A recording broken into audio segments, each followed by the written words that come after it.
விடுதலை சிறுத்தைகள் இயக்கத்தை தோற்றுவித்து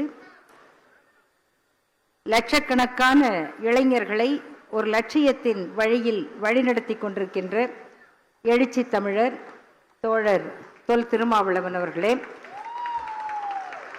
இந்த சிறப்புமிக்க விழாவில் விருதுகள் வழங்கப்பட்டு தங்களது சான்றாண்மைக்கான அங்கீகாரத்தோடும் சமூக போராட்டத்துக்கான பெருமையையும் பெற்று இந்த மேடையில் என்னோடு இந்த விருது பெற்ற சான்றாளர்களாக வீற்றிருக்கின்ற பெரியோர்களே, கூடியிருக்கின்ற அருமை தோழர்களே, சகோதரிகளே, உங்கள் அனைவருக்கும் திராவிடர் கழகத்தின் சார்பாக என்னுடைய அன்பான வணக்கங்களை தெரிவித்துக் கொள்கின்றேன். இந்த விழாவில் விருது பெறுவது என்பது ஒரு பெருமைக்குரிய செய்தி, மகிழ்ச்சிக்குரிய செய்தி. ஆனால் அதற்கு முன்னால் இந்த நிகழ்ச்சி நடத்துகிற ஒரு பெரிய பொறுப்பு, ஒரு பெரும் பணி. இந்த விருது வழங்குகிற முறை இது உண்மையிலேயே பெருமைக்குரியது, பாராட்டுக்குரியது. அதாவது கொடுப்பதற்கென்று, பிறரை பாராட்டுவதற்கென்று ஒரு பெரிய விழா, அந்த விழாவில் விருது வழங்கப்பட்ட அந்த நேர்த்தி என்பது கிட்டத்தட்ட ஒரு அரசு விழாவை போல அவ்வளவு ஒழுங்கமைவோடு சிறப்பான ஏற்பாடுகளோடு ஒவ்வொரு விருந்தினருக்கும் ஒரு மகிழ்ச்சியை கொடுக்கக்கூடிய முறையில் அவ்வளவு சிறப்பாக இந்த நிகழ்வை நடத்துவதற்காக என்னுடைய பாராட்டுதலை தெரிவித்துக் கொள்கின்றேன். மேடையில் நடக்கும் நிகழ்ச்சிகள் நான் எப்பொழுதும் சொல்லுவது, இதுக்கு பேர் தான் திராவிட மாடல் அப்படின்னு. அதாவது பேசுகிறவர்களுக்கு பேசுகிற கருத்து மூளையில இருக்கு, பேசுகிற திறமை, ஆற்றல், வாய் எல்லாம் இருக்கு. ஆனா அந்த மைக்கை எட்டுறதுக்கு கொஞ்சம் உயரம் தேவைப்படுது. சமூகத்தில் இந்த உயரத்தின் காரணமாக இந்த இடைவெளியால் வாய்ப்பு இழந்த ஆயிரக்கணக்கான மக்கள், இன்னும் சொன்னால் கோடிக்கணக்கான மக்கள் இந்தியாவில் வாழ்ந்து கொண்டிருக்கிறார்கள். ஏனெனில் இந்த அளவுகோல்கள், இந்த மேடையின் அளவு, இவை அனைத்துமே குறைந்தது 6 அடி உயரம் இருப்பவர்களை மனதில் வைத்து திட்டமிடப்படுவது.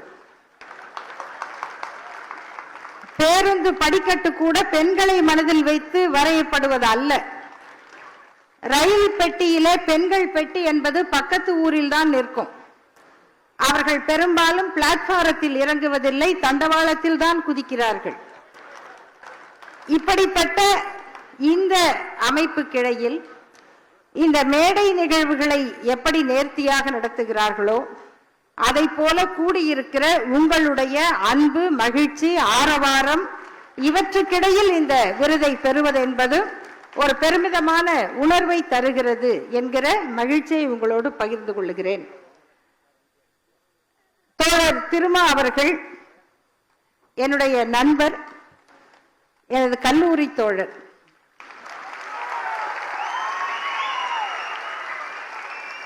நான் அந்த காரணத்தினாலேயே இதற்கு முன்பு தம்பி வன்னியரசு அவர்கள் பலமுறை இந்த விருது பற்றி குறிப்பிடும் பொழுது, எனக்கு விருது வேண்டாம், வேற யாருக்காவது கொடுங்கள், இன்னும் அங்கீகரிக்கப்பட வேண்டியவர்கள் நிறைய பேர் இருக்கிறார்கள், என்னை ஓரளவுக்கு எல்லாருக்கும் தெரியும், அப்படி வெளிச்சம் படாதவர்களை மேலே அழைத்து அவர்களுக்கு சிறப்பு செய்யுங்கள் என்று பலமுறை கேட்டிருக்கிறேன்.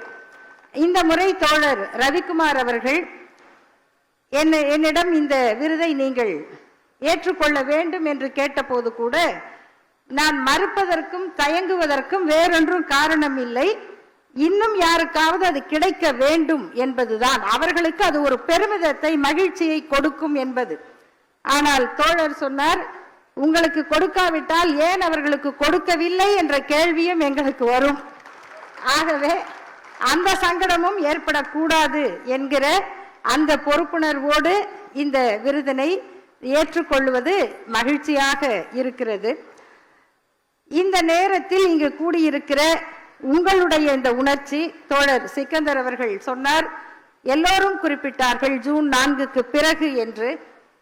ஆனால் அண்மையில் இந்த செய்திகளை சொல்லும் பொழுது ஒரு சிலர், நீங்கள் அவசரப்பட்டு அப்படி சொல்லிவிடாதீர்கள், ஏன்னா என்ன வேணா நடக்கலாம் என்று சொல்லுகிறார்கள். என்ன வேணா தோழர் பிரகாஷ் ராஜ் அவர்கள் கூட ஒரு பேட்டியில அதை சொல்லி இருந்தார். ஏன்னா தேர்தல் முடிவுகள் வேறு மாதிரி வருதுன்னா மன்னர்கள் என்ன வேணா செய்வாங்க. உண்மையில் நண்பர்களே, இன்றைக்கு நடந்து கொண்டிருக்கக்கூடிய இறுதிக்கட்ட தேர்தல் வரை வந்துவிட்டது. இந்தியாவில் நாம் காணுகிற மக்களின் எழுச்சி என்பது உண்மை. அதை எதற்காகவும் நாம் மறைத்துக் கொள்ள வேண்டும் என்றோ, தேர்தல் முடிவு இப்படி போய்விடுமோ அப்படி போய்விடுமோ என்று தேர்வெழுதிய மாணவனை போல மாணவியை போல அஞ்ச வேண்டிய அவசியம் இல்லை. இந்த தேர்தல் முடிவுகள் எதிர்மறையாக வந்தால் அதிகாரத்தில் இருப்பவர்கள், ஆணவத்தில் இருப்பவர்கள் என்ன வேண்டுமானாலும் செய்வார்கள் என்பது உண்மை. எனவே நம்முடைய பணி என்பது தந்தை பெரியார் அவர்கள் சொல்வதை போல இந்த தேர்தலுக்கானது மட்டுமல்ல, அடுத்த தலைமுறைக்கானது, இந்த நாட்டுக்கானது. எனவே எப்படிப்பட்ட இன்னல்கள் வந்தாலும் இந்த பணியை எடுத்து செல்ல வேண்டியது நம் அனைவருடைய கடமை, பொறுப்பு. இந்த மேடையில் ஐயா சுப்ராஜ் அவர்களுக்கும் இன்னும் பெரியவர்கள், இந்த விருது வழங்கப்பட்டவர்களுடைய பெயர்கள் இந்த நாட்டினுடைய கட்டமைப்பு, கான்ஸ்டிடியூவன்ட் எப்படி இருக்கணும் என்பதற்கான ஒரு சான்று. யார் யாரெல்லாம் சேர்ந்தது இந்த மண், இந்த சமூகம், அவர்கள் அத்தனை பேரையும் பிரதிநிதித்துவப்படுத்த வேண்டும் என்கிற அளவில் 7 பெரும் அறிஞர்கள், தலைவர்கள், சான்றோர்களுடைய பெயரில் இந்த விருதுகள் வழங்கப்படுகின்றன. இந்த நேரத்தில் நான் பெரிய கொள்கை பிரசங்கம் செய்ய வரவில்லை.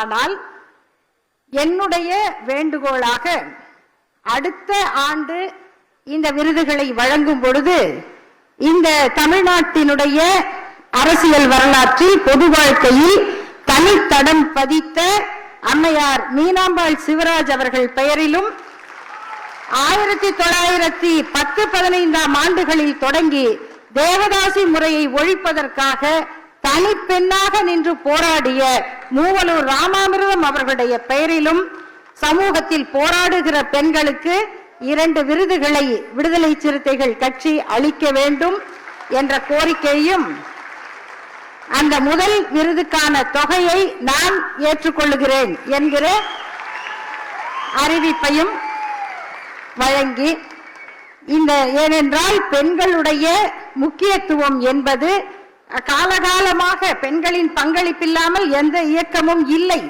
ஆனால் வரலாற்றை எழுதும் பொழுது கடைசியா ஒரு சாப்டர் வரும், இந்த கட்சியில் பெண்கள். ஆக கட்சி என்பது பெண்களுக்கு அல்ல, அந்த கட்சியில் பெண்கள், இந்த அமைப்பில் பெண்கள், அந்த சாப்டர்ல மட்டும்தான் பெண்கள் வருவார்கள். இப்படி எழுதப்படுகிற வரலாற்றில் எந்த தியாகத்தில் பெண்கள் குறைந்திருக்கிறார்கள், எந்த தியாகத்தில் பெண்களுடைய பங்களிப்பு இல்லாமல் இருந்தது? அண்மையில் அறிவியலுக்கும் மதங்களுக்குமான மோதலின் வரலாறு என்ற நூலை படித்து திறனாய்வு செய்திருந்தேன். ஜான் வில்லியம் டிராப்பர் எழுதிய அந்த நூலில் நமக்கு தெரிந்து அறிவியல் கருத்துக்காக படுகொலை செய்யப்பட்டவர் என்று புரூனேவை பற்றி தான் படித்துக் கொண்டிருக்கிறோம். கலீலியோ பட்ட துன்பங்களை தான் படித்துக் கொண்டிருக்கிறோம். ஆனால் இவர்களுக்கெல்லாம் முன்னால் மதவாதிகளால் கொலை செய்யப்பட்டவர் ஹிப்பாட்டியா என்ற ஒரு பெண் என்கிற செய்தியை நானே இப்பொழுதுதான் முதலாக படித்தேன். இந்தியாவில் மிக பெரும் அறிஞர்கள் சனாதன் சன்ஸ்தா என்ற அமைப்பினால் கொலை செய்யப்பட்டார்கள். நரேந்திர தபோல்கர், கோவிந்த் பன்சாரி அவர்கள், கல்புர்கி அவர்கள், இவர்கள் எல்லாம் சிறந்த பேராசிரியர்கள், அறிஞர்கள். அவர்களுக்கு இணையாக சனாதனத்தை அச்சுறுத்துகிற சக்தியாக இருந்த கௌரி லங்கேஷ் அவர்கள் அவர் வீட்டிலே படுகொலை செய்யப்பட்டார். எந்த தியாகமாக இருந்தாலும், இயக்கமாக இருந்தாலும், அந்த பெண்களின் உழைப்பும் அர்ப்பணிப்பும் அதற்கு அடித்தளமாக அமைந்திருக்கிறது. உண்மையில் சொன்னால் நம்முடைய கலைஞர் பிரகாஷ் ராஜ் அவர்கள், அவர் பல்வேறு கருத்துக்களை சொல்லுகிறவராக இருந்தாலும் கூட அவரை மிக ஆழமாக உசுப்பி விட்டது. இதை பேசி ஆக வேண்டும். இவங்களுக்கே இந்த நிலைமைன்னா இந்த நாட்டில் மற்றவர்கள் நிலை என்ன என்று அவரை இந்த பொதுவெளிக்கு எடுத்து வந்தது கௌரி லங்கேஷ் அவர்களுக்கு நிகழ்ந்த படுகொலை.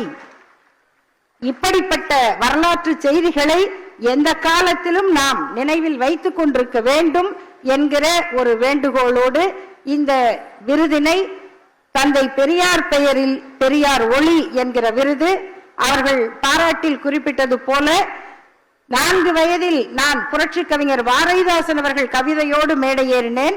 தந்தை பெரியாரும் புரட்சி கவிஞர் பாரதிதாசனும் தான் என்னை உலகம் முழுவதும் கொண்டு சென்றவர்கள். அதில் இருந்து தொடங்கிதான் ஒவ்வொரு இயலாக சமூகத்தின் ஒவ்வொரு பகுதியாக தெரிந்து இன்றைக்கு அவற்றுக்காக பேசுகிற, கருத்துக்களை முன்வைக்கிற, போராடுகிற இடத்திற்கு என்னை கொண்டு சென்றது என்று சொன்னால், அந்த அடிப்படையில் அமைந்த தந்தை பெரியார் பெயரிலான விருதினை அளித்ததற்காக மீண்டும் எழுச்சி தமிழர் தொல் திருமா அவர்களுக்கு என்னுடைய நன்றியை கூறி விடைபெறுகிறேன். நன்றி, வணக்கம்.